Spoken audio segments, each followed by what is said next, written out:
So welcome to this particular class, and today we are going to do a little bit, more on wave propagation. Remember, we did polarization in the last class.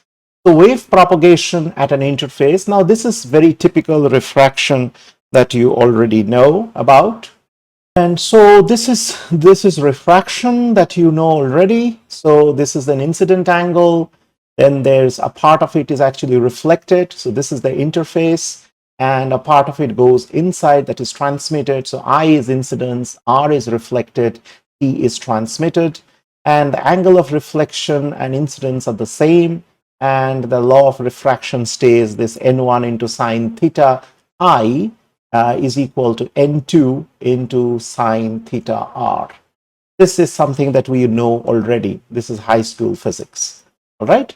Now let us look at from Daniel Mittelmann's of Brown University, his notes, and this is taken from there. So we are going to talk about the Fresnel equations for reflection and transmission. So what do we have? In this case, if you look at it in slightly 3D, what we will have is that there is incident light, then there is these are the sheet, the incident light. This is the plane of incidence, okay, where you see, and then this is the reflection, and this is the transmitter, okay, and this is the interface, this slightly gray colored boundary, okay. So we're going to talk about a little bit that what is reflection and transmission coefficients, the Fresnel equations, what we call the Brewster's angle, and total internal reflection, and the power reflectance and transmit. Okay, these are the things that we are going to cover. Much of this is indebted to Augustine Fresnel. So what is the problem? The problem happens when light propagating in a uniform medium encounters a smooth interface. Okay, so this is a smooth interface, which is the boundary between the two mediums with a different refractive index. So this is the refractive index of the incident medium. This is the refractive index of the transmitted medium, and this is the k vector of the incident light. Okay, so this is the posing of the problem. Now, if you look at it carefully, you will see and this is the XYZ coordinate system. So the plane of incidence in this illustration, it is basically the YZ plane. So this is the plane of incidence, as you can see over here. This is the plane of incidence, okay? And that contains the incident and the reflected k vectors. So this is the k vector of incident light, this is the k vector of the reflected light, and this is basically the reflecting surface. Okay, so the plane interface, or the plane of the interface, which is at y equal to 0, that particular point, and it is basically the XZ plane. So this is the XZ plane. If you look at it, this is the XZ plane. All right. So this is the posing of the problem. So these are the definitions of the plane of incidence and the plane of the interface. So you can see that they are perpendicular to each other. All right. Now, if you look at it, okay, we look at the definition of now what we call the S and the P polarizations. So the key question is that which way is the E field pointing? So there are two possibilities. When we are talking about S polarization, okay, and remember the plane of incidence is Z equal to 0, that is the plane of this particular diagram, okay. So the electric field is basically out of plane, which is perpendicular. All right, okay, and this is basically your plane of the interface, which is y equal to 0, which is perpendicular to this page, okay? So you can understand now that S polarization, the electric field is coming out of plane. When you look at the P polarization, the electric field lies parallel to the plane of incidence. So this is the plane of incidence. The electric field is contained in the plane of incidence. So these are the S and the P polarizations that we are talking about. Okay? Remember, the plane of the interface is always at y equal to 0. All right. Now let us look at the definitions of S and P polarizations. Now here you can see, so this is a reflecting medium, okay, and this is the plane of incidence, this green colored boundary, that is the green colored plane, and this is the interface basically. So as you can see, if you look at the red colored line, if you look at the red colored wave, okay, this is basically, or this one, the red colored wave that you see over here. If you follow my cursor, this is the S polarization, where you can see that it is perpendicular. Okay, it is perpendicular to the incident plane. Okay? And the P polarization is parallel, or it is contained within the incident plane. That is the blue colored line. Okay? So the amount of light that is reflected or transmitted is different for two different incident polarizations. The S polarization is perpendicular, as we stated over here, out of plane. Okay, and the P polarization lies parallel to the plane of incidence, and that is exactly what we shown over here. So this is parallel. The blue colored lines are basically parallel to the plane of incidence, and the red colored lines, the red colored S polarization, perpendicular to the plane of incidence. Okay, so the amount of reflected and transmitted light is different for two different incident polarizations. All right, and this is the reflecting medium, or the medium in which the light is going to go through. A part of the light is actually going to go through. Okay, so the Fresnel equations, if you look at it, for perpendicular E field, okay, so Augustine Fresnel was the first to do this calculation. So we treat basically the S polarization first, which is the perpendicular E field. Okay, if you recall, so this is perpendicular. This point with the that you see over here, this point is basically the perpendicular.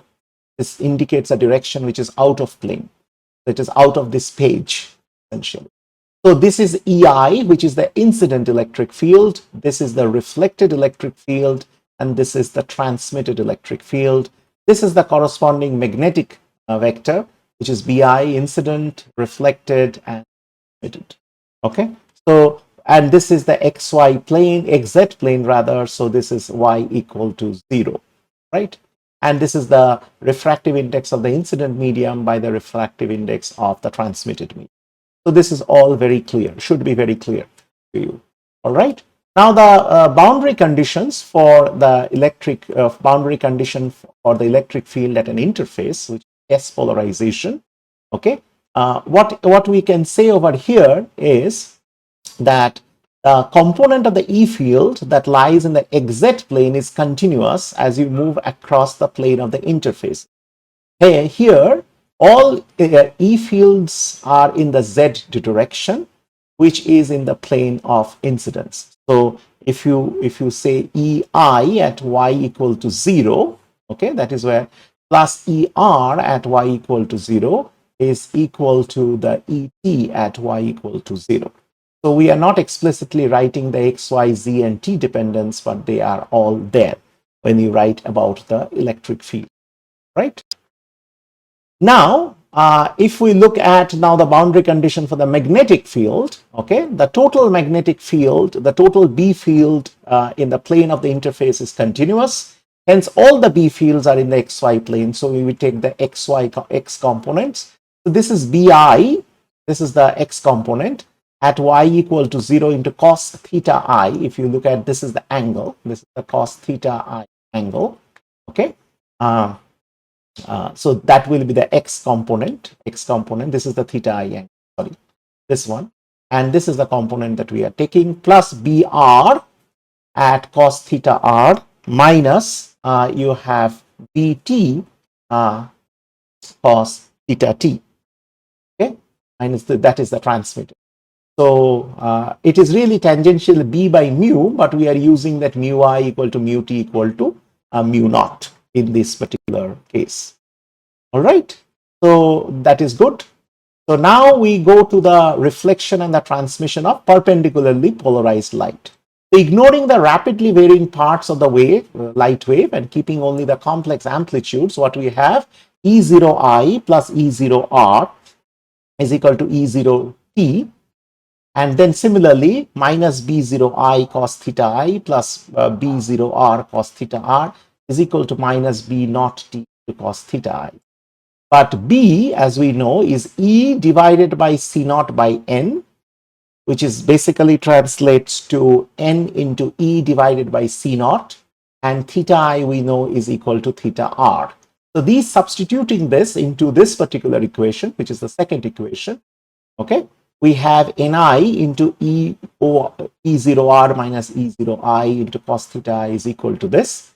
So substituting for E0t and using this expression, the first equation, okay, we have finally this expression with us. That is Ni into E0R minus E0I into cos theta I is equal to minus Nt E0R plus E0I into cos theta t. Okay, so this is how this equation comes into the picture. Okay, so these are basically the Fresnel equations. So if we rearrange all these terms and if we solve for E0R by E0I, so this gives you nothing but the reflection coefficient in the perpendicular direction. So this is the reflection coefficient, which is nothing but the electric field of the reflected divided by the E0I, which is the incident.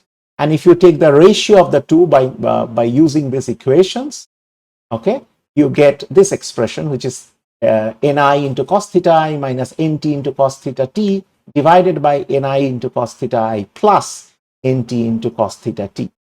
So analogously, if we do the transmission coefficient now, which is E0t by E0I, so everything is normalized with respect to the incident amplitude, incident complex amplitude. And so the transmission coefficient in the perpendicular direction or perpendicular for perpendicularly polarized light is actually given by this, which is nothing but 2n I cos theta I divided by ni cos theta I plus nt cos theta t. So the lower part is the same basically for the reflection coefficient and the transmission coefficient for perpendicularly polarized light. Remember, for perpendicularly polarized light. All right. So this solves this particular issue. Okay, these are called the Fresnel's equations. Similarly, for a parallel electric field now for p polarization. Okay, now in the when you actually have p polarizations, now you look at it that the electric field is now contained in the plane or parallel to the plane of incidence, if you remember. Okay, and the magnetic field is basically which is coming out of the plane. So here you remember that the reflected magnetic field must point into the screen to achieve this, okay, where x with a circle means into the screen. Okay? X with a circle means this, okay, into the screen. Okay? So that is what it is. Now the reflection and the transmission coefficients for parallel polarized beam is B0I minus B0R. So now it's the magnetic field summation that we are talking about is equal to B0T. And again, just you invert the order essentially. So E0I into cos theta I plus E0R into cos theta R is equal to E0T into cos theta. Okay.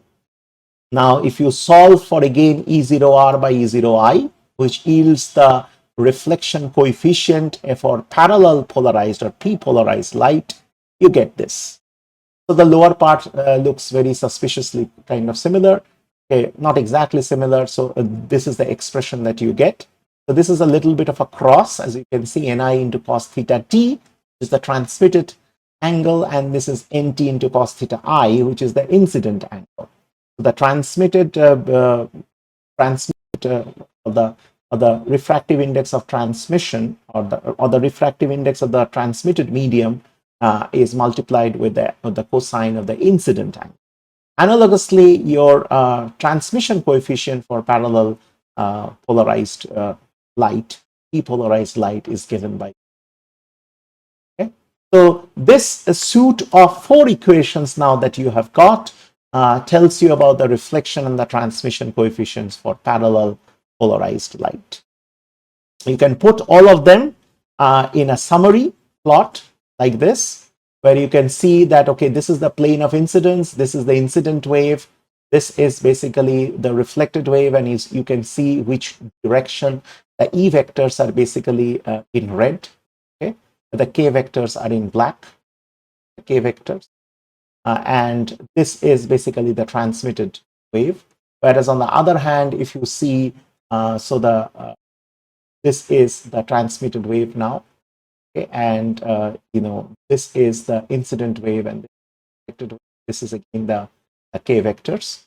So these are the, for S polarized light, these are the expressions. For the P polarized light, this is the expression. For both polarizations, okay, Ni sine theta I is equal to Nt sine theta t. Okay, so this part, it comes from that law of refraction that we all know already. All right. Okay. So you see these expressions now. Therefore, so this is how these things actually work. Okay, so you can see in this S polarized light, this was perpendicular, and this is contained in the plane of incidence. The difference between the two, the E vectors is always the same. The K vectors is always. All right. Now you can plug all these things together. Now you can now use it for the reflection coefficient for a, say, a air to glass interface. I think you understood that in this case, again, just to summarize, go back and summarize, because I think this has to be made clear that in the S polarized light, this is perpendicular. The E vector is perpendicular to the plane of incidence. Here, the E vector is contained in the plane of incidence, or parallel to the. So these are the two differences. Okay, so air to glass interface, if we look at it now, okay, two polarizations are, so this is air to glass interface. So what we are plotting the reflection coefficient, okay, and we are plotting the incident angle. Okay, and so this is the for parallel polarized, and this is for perpendicularly polarized. So S and P. Okay, and as you know that air's N is about 1 and the glass is about 1.5. So two polarizations are basically indistinguishable when you actually have theta equal to 0. Okay, so it's like vertical incident. So total reflection happens at 90 degree for both the polarizations. So 90 degree for both the polarizations. Okay, zero reflection for parallel polarization happens at the Brewster's angle.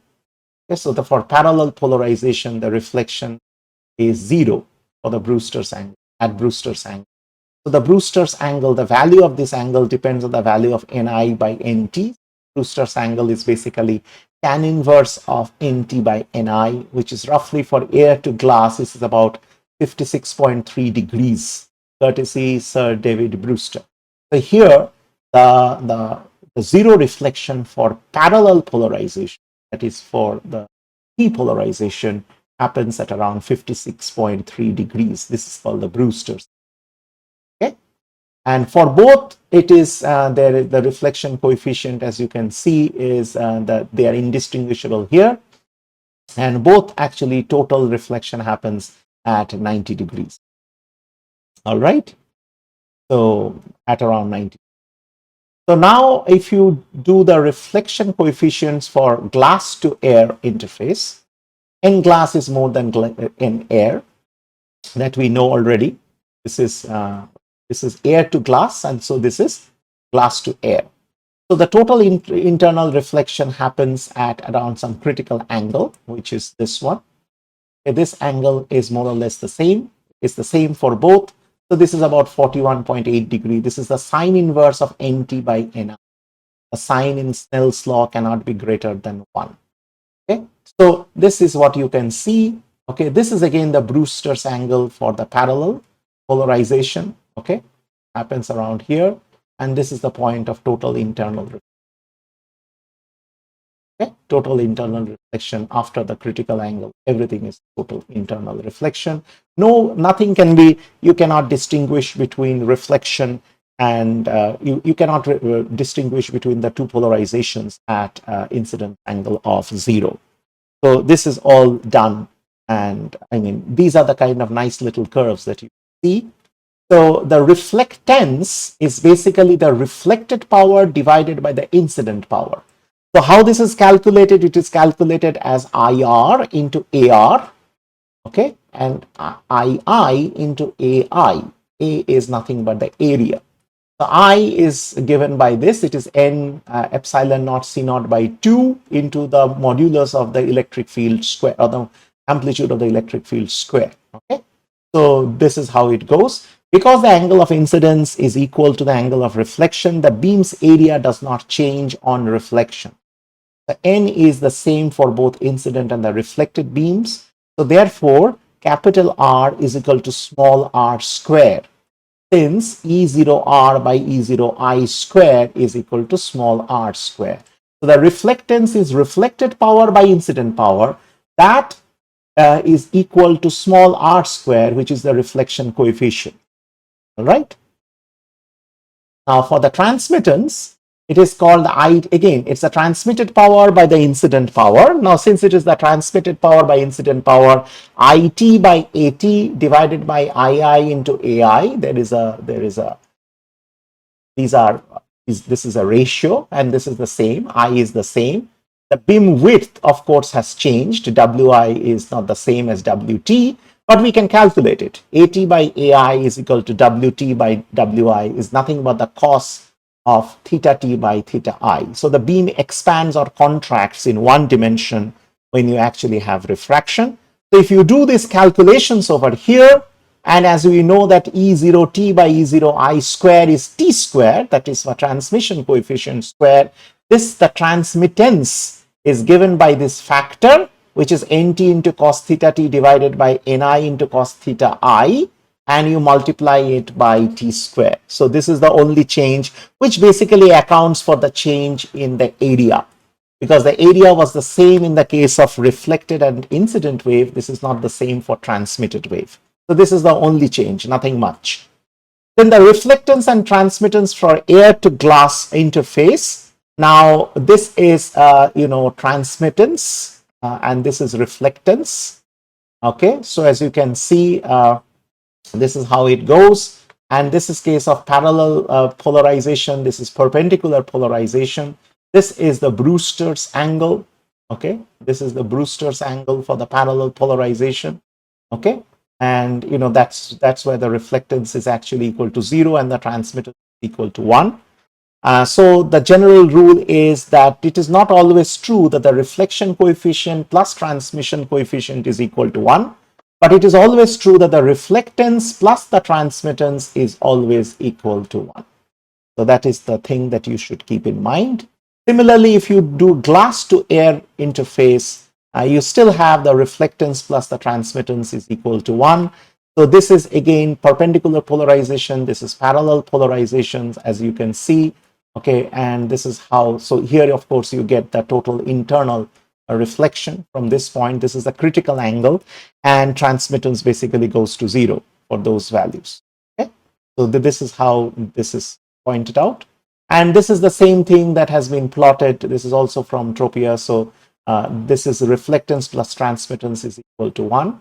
Okay, and the intensity of the reflected and the transmittance wave are therefore given by this. And this is another more detailed plot. Okay, what I showed by cartoon. This is more of a detailed plot where mu1 is equal to mu2, and this is what you get at the end of the day. So the intensity of the reflected and the transmittance wave is given by this. These are the Fresnel equations that we covered in details, and we showed whatever it is. Okay. Now, just to give an idea that before we go on to a few more things, because what is the use of all these things here? Now, if you have a droplet which is illuminated and then you have a camera on the front of it, so this is back illumination, and this is what the camera is looking at. You see a shadow of the droplet and you get a refracted background light, which is right there at the center. This is what you see. Okay. Now, if you take a laser and illuminate the same, here of course you don't see diffraction pattern, the fringes, because this is sufficiently large. Okay, as we noted earlier, that smaller the obstacle, greater is the effect of the diffraction. So this is pretty large, so you don't see that. Even if it is there, you don't see that much. So you just see this glare, this background light, what you can see over here. Okay, so if you now illuminate it with a laser, you see a few spots. As you can see, 1, 2, 3, 4. 4 types of spots over here. So the background illumination gives rise to this, this central, bright spot, and then you get a few other spots over here, which is what you get. So these are basically the interaction points. So this glare, this particular spot is called the first order refraction. Okay, this is the third order refraction, and this is the glare point reflection. So glare point reflection is something like this. The light beam hits and goes away, so it gives rise to the first glare point. And the glare point first order refraction is something like this. The light enters through here and exits through here. So this is the first order refraction that we are talking about. All right. Okay. So all these things are very important. And here, of course, you just have the laser. So there is no shadow. This white, circle that you see is just to mark that there is a droplet or a particle, and it is just to show that the particle was there. So it is not meant for taking it. You don't get this shadow anymore, the shadow that you see over here. This you don't see there anymore. Okay.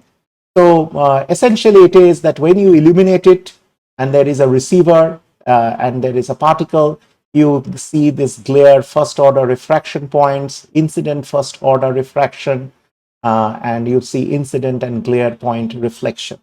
The path from the incident beam to the detector is unique for each scattering mode.